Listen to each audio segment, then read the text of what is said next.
All right, folks, welcome to another exciting episode of Fight Principles. Today, we're diving into a topic that many of us resonate with but often overlook. How many times do we hear the phrase, adversity is a privilege? It sounds catchy, doesn't it? But it's really a way of living. Take a look at Alexander Volkanovski, the UFC featherweight champion. He's a perfect example of this concept. Some people wait for things to improve, while others, like Volk, they actively fight to become better, even when it means rebuilding quietly after a tough defeat. Wait. So it's like, you're saying that when things get tough, instead of just sitting around waiting for these things to improve, we should, actually work on ourselves? That sounds kind of hard. Exactly. Let's rewind a bit to his journey.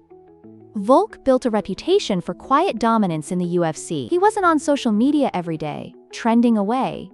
No, he was out there defeating legends like Aldo and Holloway. When we see champions, we often only see their success. But every champion has a story filled with struggle. Oh man, that's so interesting. Did he ever get discouraged by not being in the limelight?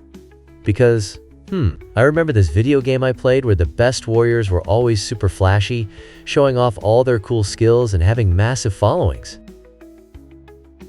Right? It's a completely different narrative when you pause and look deeper. Fast forward to UFC 294, where he stepped in on short notice to fight Islam Makhachev.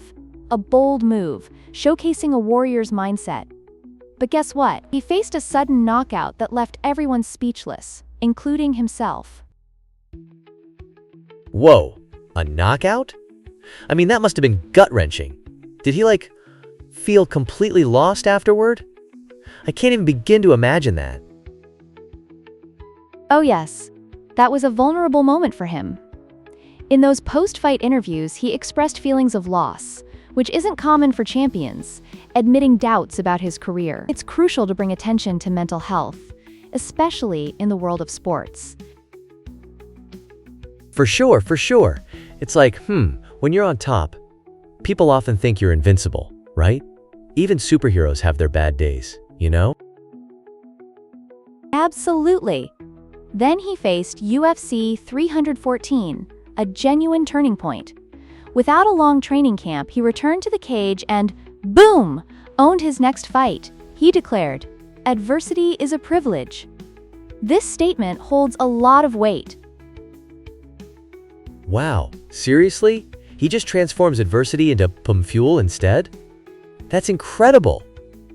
So how can that work out in our everyday lives?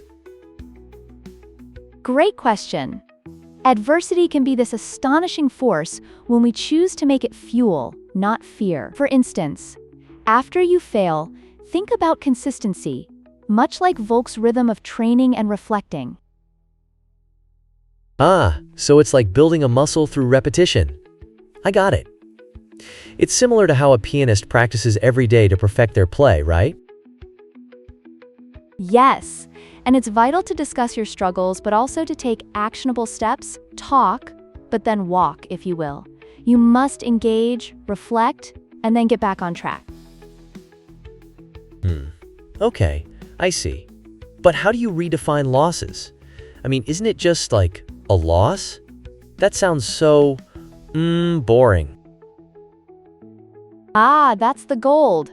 Losses can be turned into learning experiences. Each setback can morph into a narrative of personal growth, much like how a samurai navigates a storm, continuously refining their sword skills. Miyamoto Musashi once said, "Think lightly of oneself and deeply of the world."